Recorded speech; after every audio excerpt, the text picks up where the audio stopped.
Hello guys and welcome back. Today's going to be a very different video from the normal SMP videos that I normally do. And you read the title right. It's because I'm going to be showing you my new design for a timer that's able to get down to the 10th of a second accuracy.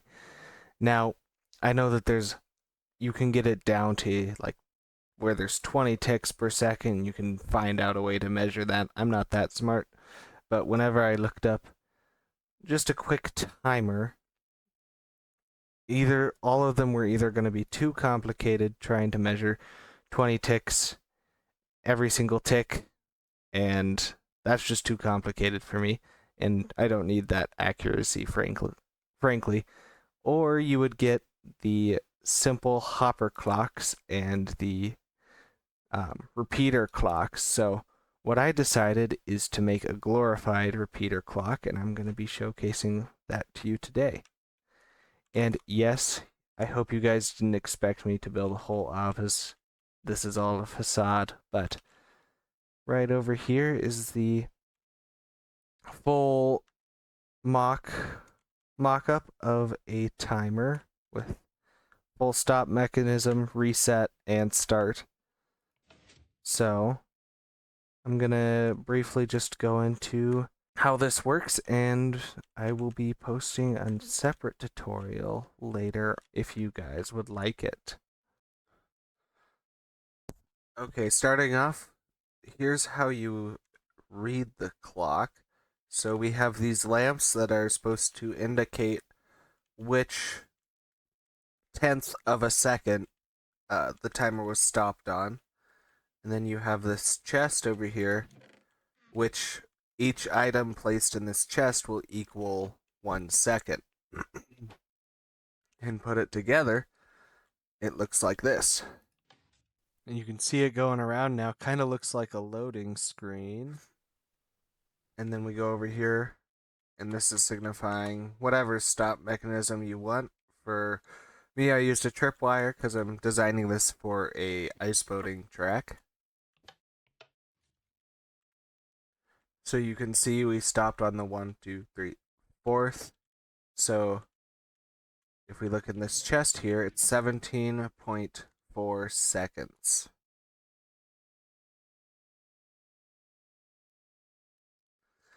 And then we have a pretty easy reset lever right here, which turns that copper bulb off if it's illuminated.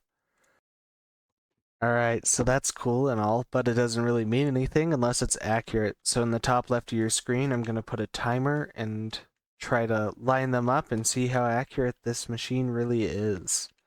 So 3, 2, 1, start it. Got the nice loading screen graphic right there. And let's go ahead and stop it. Looks like we got 0.9, 8 seconds, and then we got the 0.9 here, so 8.9. That's very accurate. So let's now get into how this actually works. Switched into spectator mode real quick so I could actually go into the wiring. So starting off, as I said at the start, this is basically just a glorified repeater clock. So the yellow line shows our repeater circuit, where we have just a line of them going around in a loop, constantly firing as it goes around. Each repeater, when it's set to 1 tick, takes 0.1 seconds of delay. So theoretically, you start it, and you're getting, if you can read the input from each repeater in the system, you can get each tenth of a second. So the yellow line has those tenth of a second readings being read by this blue line down here that powers that piece of redstone dust going into the target block and lights up the bulb. Now, the reason why I used copper bulbs here is because they remember the state that they were in.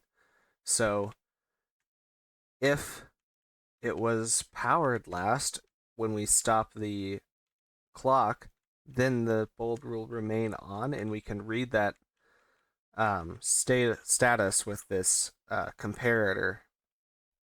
Because when a copper bulb is on, it reads a signal. And then that goes into the lamp, so just as an indicator. But obviously, we can move these indicators around.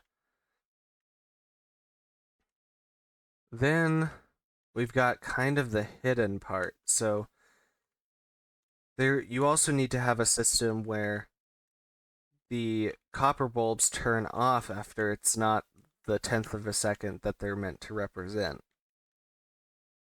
So that's where we have this sneaky underground layer where we have a chain of repeaters going back, also linked up to that redstone dust, so that when this bulb fires, this one turns off, and when this bulb fires, this one turns off, and when this bulb fires, and on and on and on. This had to be added here just to separate out the repeaters a little bit, because otherwise the signal would have lasted too long, and yeah, we just needed this signal to be a shorter signal going into here. Otherwise, we would have an issue where one of the bulbs was being constantly powered.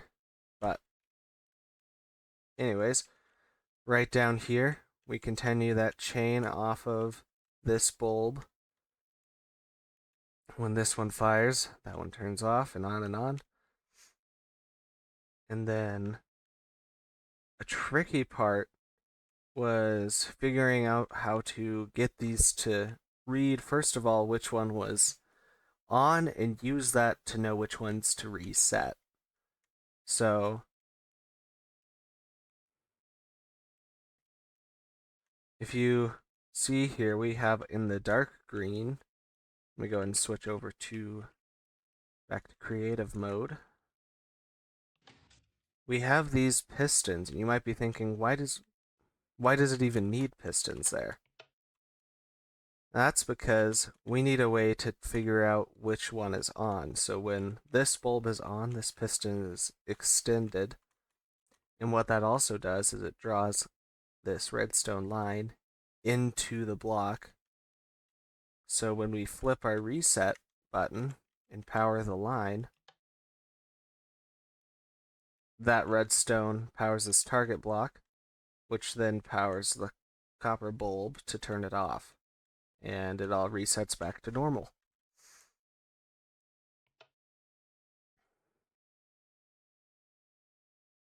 Now, from there, we also need a system to stop the repeater clock. And you have to make sure that the system you're using to stop the repeater clock fires at the same time. So we just have a straight redstone dust line that powers all of them off of this red circuit. So when you go through a tripwire or press the button, what happens is it powers this line, turns off that redstone torch for a second, and these pistons lift the blocks so the signal can't continue to loop around. So wherever the signal is, no matter where it is, it's not going to continue past the point where you stopped the clock. And yeah, like I said, it's a fairly simple build, but I feel like this is very useful because if you're in survival and you need a quick, I wouldn't say resource friendly, but a quick timer that can fit into a small space but also is accurate to a fairly good degree, one redstone tick, which is 1/10 of a second, then I think this is the perfect build. And if you guys have any ideas on how to improve it, let me know. And I'll be coming out with a build tutorial later if you guys ask for it, so we can get into how to actually make this, the resources required, and yeah, see you in the next one. Editor Beans here. So he seems to have forgotten to do an actual real outro, so I'm here to do it for him, since he's not really the sharpest tool in the shed. If you enjoyed that video, just please make sure you leave a like, subscribe, or comment. Tell me what I can do to improve, and I thank you guys all for watching. See you in the next one.